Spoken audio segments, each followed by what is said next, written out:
Welcome to News Today with WDW News Today. I'm Tom Corliss. Here now the news for October 30th, 2020. Bettina Buckley, Vice President of Walt Disney World Resort Live Entertainment, has released a statement regarding mass layoffs in the entertainment division at Walt Disney World in response to public outcry due to the gutting of shows and performers across the theme parks and resorts. The statement addresses the difficult decision to lay off hundreds of performers across the resort while touting the few entertainment options that are still available. Yeah, that's always a nice way to do things, is to not only, apologize to people you fired, but then tout how much you've done. But I'll read this ridiculous statement to you now. Walt Disney World Resort offers a treasure trove of experiences for guests of all ages. We recognize that part of the magic of visiting any Disney park is seeing favorite Disney friends and discovering one-of-a-kind shows and performances. Since reopening, we've continued to offer modified character experiences and entertainment throughout our resort, while also taking the appropriate steps for health and safety of our guests and cast members. Recently, we've had to make some difficult decisions to reduce our workforce as the business impacts from the COVID-19 pandemic have become more long-lasting than anyone could have predicted. As a result, we've had to pause many live shows and entertainment experiences at our resort for longer than originally anticipated. While it's impossible at this time to fully replace the incredible entertainment that existed throughout our parks before the pandemic, we are offering live entertainment in new ways wherever possible, including character cavalcades in all 4 parks and pop-up appearances like discovering joy from Inside Out frolicking on the lawn near the Imagination Pavilion in EPCOT. Additionally, we're featuring modified shows such as the popular For the First Time Forever, a Frozen Sing-Along Celebration at Hollywood Studios, and live musical performances like the Main Street Philharmonic in the Magic Kingdom or the Discovery Island Drummers in Animal Kingdom. This extends to our seasonal offerings with Halloween underway and the holidays right around the corner. In fact, the fan-favorite Voices of Liberty are set to make their return and join the Jammers and Mariachi Cobre at the American Gardens Theater during the Taste of the Epcot International Festival of the Holidays beginning on November 27th. Determining which shows can return and when is a complex process. As with the rest of our phased reopening, we will also consider the guidance of health officials and government agencies in determining when the time will be right to adjust capacity, and as soon as it is appropriate, we will start to bring additional entertainment back. Like most of our fans, we know that our beloved entertainment cast are incredibly special and essential part of the Disney experience. We look forward to the day when we can welcome back more live entertainment to our parks. We'll share more news about these announcements when we are able to do so. There are so many things wrong with this statement. Number one, touting the return of the Voices of Liberty when you just fired all of the backup performers who are Voices of Liberty is a really gross thing to do.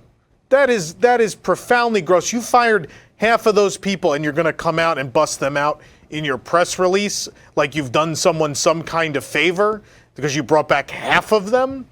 This is absolute nonsense. Really and truly absolute nonsense. And then to tout, on top of that, to tout the return of the Frozen sing-along as if that was some additional entertainment, because last I checked, the budget to bring back the Frozen sing-along came from firing the Grand Floridian Society Orchestra, an entertainment offering that was already at Hollywood Studios.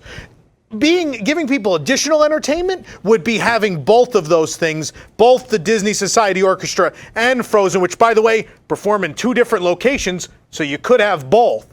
That would be giving people additional entertainment. That would be doing what is actually possible. And if you want to continue to blame a virus for things you already did during a pandemic and then cut because you're like, oh, we don't want to pay for another show. This is garbage. This PR department continues to be the biggest bunch of morons I have ever encountered. They are gross. The way they disrespectfully respond to members of the Disney family, whether what they're saying is right or not, the Disney company should not be making gross public statements about government officials, Disney family members. This company has a reputation, and instead they act like these petulant children. And they've done it to me as well. It's ridiculous. This statement didn't need to be made. They should have sat in the corner and taken the verbal abuse they've been getting because they deserve it. This is ridiculous. You restored these executive salaries to full, and you keep firing people. And meanwhile, we're going to get to a story in a little bit where the Oriental Land Company, by the way, has slashed their executive salaries again Because you know why? Because things aren't doing well as they thought they were going to do. So instead of firing everybody and putting them out on the street, the executives took some responsibility. But let's say that Disney doesn't have a choice when a company that operates Disney theme parks is doing the right thing. This is nonsense. This whole situation is nonsense. And I will continue to point out that it's nonsense. And if you don't like it, you can unsubscribe from the channel. I really don't care, because this is such an injustice to these people and to this company. And this PR department and the management above them should be the ones out the door. They are terrible, terrible people. Get rid of them. I will now try to continue with the rest of the news. Yet another gun incident has been reported. Who thought the gun story would be the light one today? Yet another gun incident has been reported at the Walt Disney World Resort, this time taking place at the Transportation and Ticket Center, where a guest was arrested for carrying a concealed loaded 9mm gun and attempting to ditch it behind a planter. According to the Orlando Sentinel's Gabrielle Rusin, the guest named Marcia Temple of Lithonia, Georgia, blamed her 6-year-old in the police report, stating she was supposed to be watching the gun. A member of the Advent Health temperature check team noticed her take her purse, which contained the gun, from the stroller and leave it behind a planter near the tent. They then alerted security of the issue. The Orange County deputy on duty followed up by asking Temple why she brought a gun to Walt Disney World. Temple did not have a concealed weapons permit and was arrested and charged with carrying a concealed firearm. She is also now banned from Walt Disney World property. Work has begun on giving the Walt Disney World entrances a makeover in time for the resort's 50th anniversary next year. Work has been concentrated on the Western Way entrance the past few days, and we can now see some of the new colors on the archway. Half of the archway has been painted royal blue, which matches the recent redesign of Cinderella Castle and the Magic Kingdom Toll Plaza. Some gold touches have also been added around the royal blue and on Mickey and Minnie's signs. Soon, the Where Dreams Come True banner will be replaced with a banner that says the most magical place on earth, and the castle in the clouds will be removed. That was supposed to be a temporary addition back in 2006 for the year of a million dreams. This year is probably the year of a million nightmares.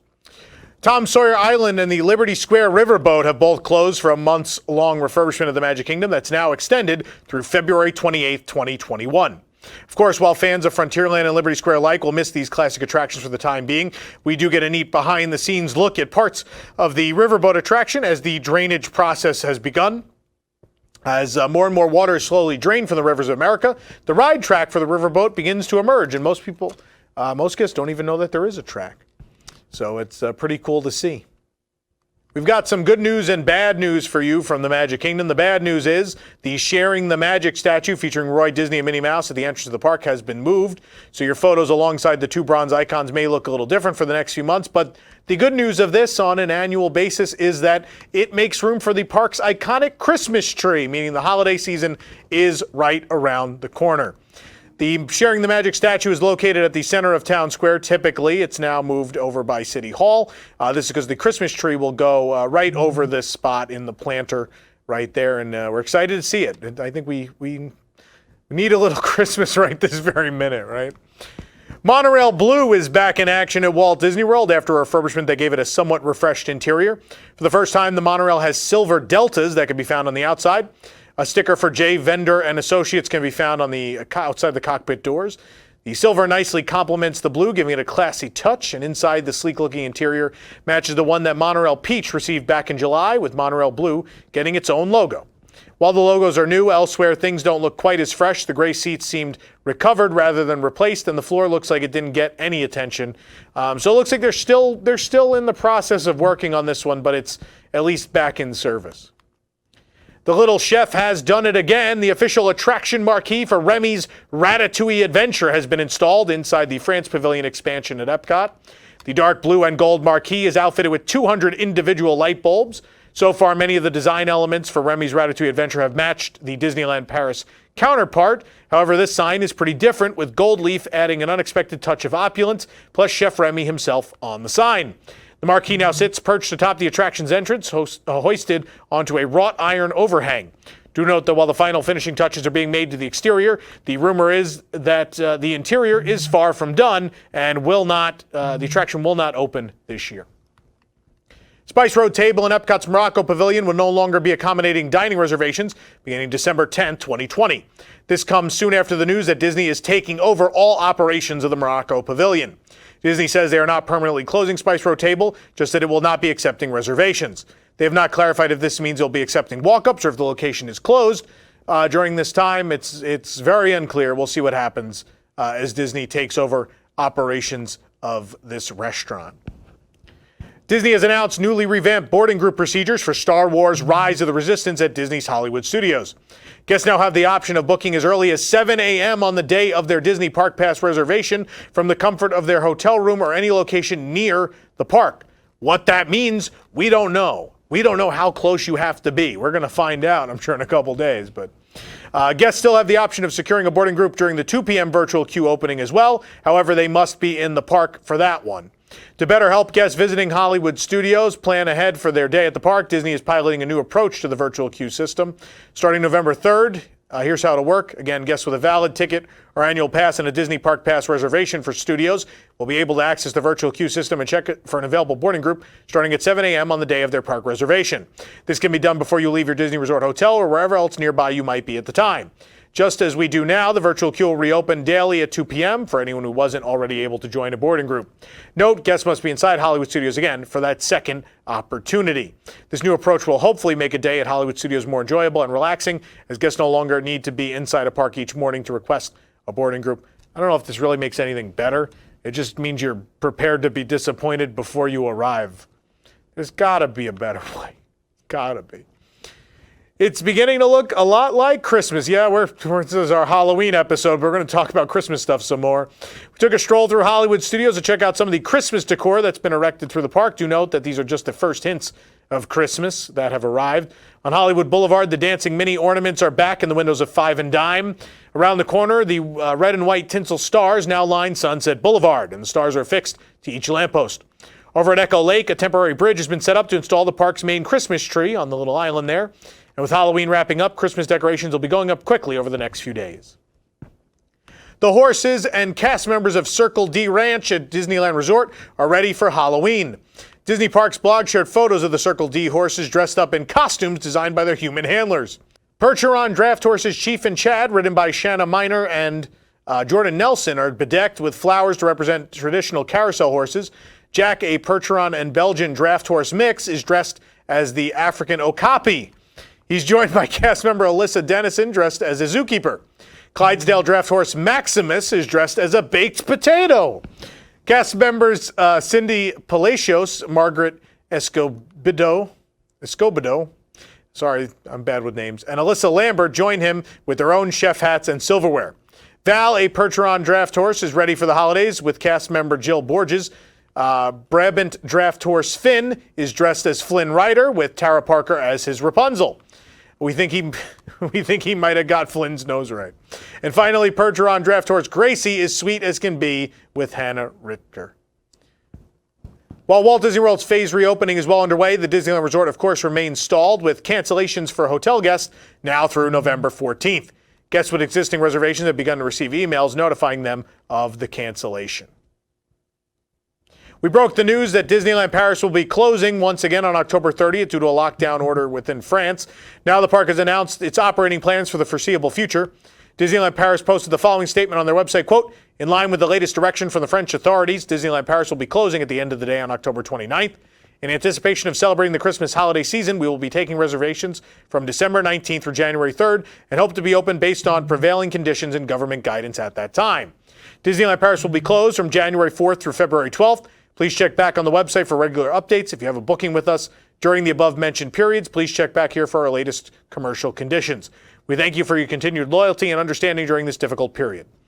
Disneyland Paris will aim to reopen ahead of the lucrative holiday season, but again, this may change, so stay tuned for more information as it becomes available. Disneyland Paris cast members have received an email from COO Daniel Delcourt regarding the future, or maybe lack thereof, of several entertainment offerings mimicking the mass entertainment cutbacks that took place at Walt Disney World.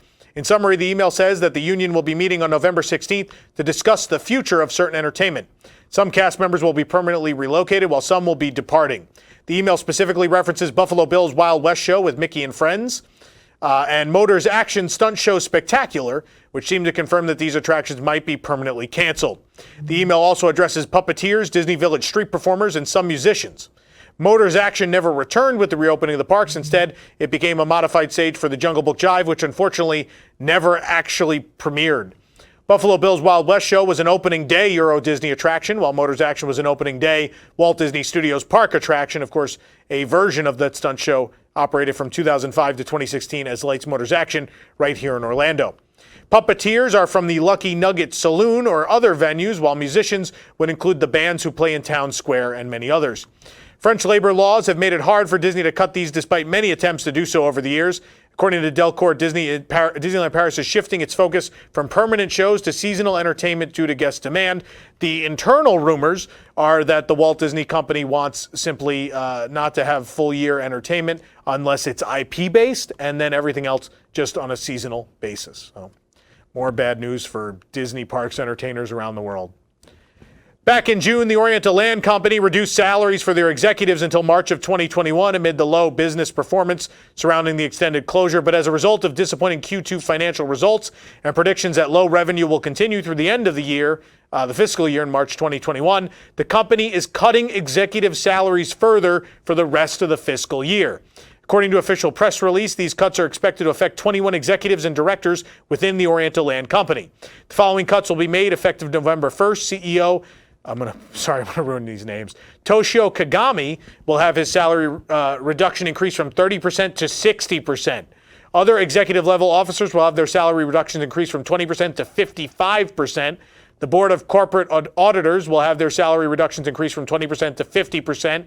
Operating officers, including COO Kyoichiro Unishi, will have their salary reductions increased from 10% to 50%. All these salary reductions will be in effect through the end of the fiscal year 2020 on March 31st, 2021. This comes after all executives returned all salaries between March and June to the company and took reduced compensation from June through October. This is what I mean when I bring up corporate responsibility. You are the people in charge of this company. You have faced a global crisis. You are the ones most economically prepared to handle this crisis, not your frontline employees. I applaud the Oriental Land Company as usual, and I know you get tired of it, Tokyo Tom here, but this is the right thing to do as human beings. You are at the top of this company and believing in the future of your company and your people. They're your people, and you should believe in them and take care of them. This is the right thing to do. Bravo. This is beautiful, and this is why when I'm allowed to travel again, I will continue to give my money to the Oriental Land Company. Get ready for a trip around Batuu with the new Star Wars Galaxy's Edge Spirit jersey, now available at Disney's Hollywood Studios. This red and white Spirit jersey has a large Black Spire Outpost logo on the front. Spirit jersey is available at Keystone Clothiers at Disney's Hollywood Studios for $69.99. 7, that's right, yeah, 7 new pins featuring Mickey, Minnie, and the gang on the Twilight Zone Tower of Terror just dropped into Walt Disney World. Step into the next dimension with these pins featuring the Fab Five in different scenes all over the hotel. Pricing ranges from $9.99 to $19.99. For images and information, head on over to our website. The Mexico Pavilion in EPCOT has a handful of new themed merchandise, including a Tervis tumbler featuring the Three Caballeros. A new coaster set was found featuring Mickey made up of the Mexican flag. Colors for $34.99. We also saw a Mickey Mexico shirt with the same design as the coasters for $24.99. And finally, that Tervis tumbler with the Three Caballeros is $21.99. To view all these items and more, head on over to WDWNT.com. For more information on these stories and more, head on over to WDWNT.com. This program is brought to you by our official travel agent sponsor, The Vacationeer, the engineers of your next magical vacation. Sit back and let their team of vacation planning experts craft your family's next magical trip. The best part, their services are free. Visit WDWNT.travel for details. The Vacationeer, the official travel agency of WDWNT. If you're enjoying the show, be sure to like this video, subscribe to WDW News Today on YouTube for more great content, click the bell for notifications, and also make sure to hit select all notifications so you never miss an episode of the show. I have a couple things to plug real quick. Number one, some of the great shows from this channel are moving to a new channel, so that way you'll get notifications for them because there are notification limits thanks to YouTube. So check out the new WDWNT Entertainment YouTube channel by going to WDWNT.tv. That'll take you right to it. Subscribe for Geekly Kingdom, Deep in the Plus, WDWNT the RPG, and much, much more. Many of our entertainment-based shows moving over to that channel. Be sure to go over there and subscribe. On the other side of things, We've got some new stuff from the Carousel of Products. If you head to carouselproducts.com, we've got for when the restaurant reopens an Ohana Means Noodles t-shirt. Isn't that great?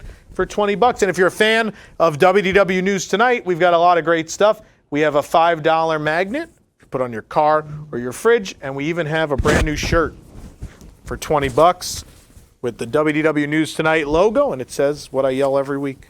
Tonight! Right on the back, that's $20, and there's a really cool blue pin for $8 as well. Looks really, really snazzy. So check those all out at carouselofproducts.com. For the worldwide leader in Disney Parks news, this is Tom Corliss saying enjoy the rest of your today and have a great, big, beautiful tomorrow. And happy Halloween, everyone. Welcome to Deep in the Plus. Each week we take a different movie or TV show from the Disney Plus vault and we tell you the history, the details, we give you our review, and we tell you if it's worth your time. Join us now each and every Tuesday night at 9 p.m. Eastern for a new episode, or catch us anytime on youtube.com/WDWNT.